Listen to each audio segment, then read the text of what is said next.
மே 4ஆம் தேதி வந்துட்டு எலெக்ஷன் ரிசல்ட்டு. ஸோ விஜய் தான் சிஎம்மு அப்படின்னு சொல்லிட்டு நிறைய அவருடைய ரசிகர்களும் தொண்டர்களும் வந்து நினச்சிட்ருக்காங்க.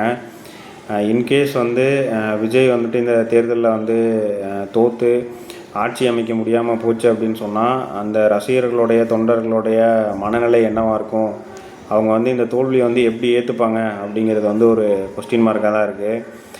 முன்னாடி வந்துட்டு ப்ளூ வேல் கேம்னு ஒன்று வந்துச்சு. அது மூலிமா வந்து நிறைய குழந்தைங்களை பாதிச்சுது.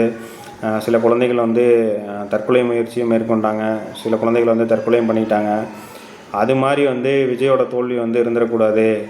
அதனால் மே 4ஆம் தேதி வந்துட்டு தங்கள் பெற்றோர்கள் வந்துட்டு குழந்தைங்கள மிக கவனமாக பார்த்துக்கோங்க. இது வந்து ரொம்ப முக்கியம். ஏன்னா அந்த தோல்வியை வந்து அவங்களால எப்படி கையாளுறதுன்னு தெரியாது.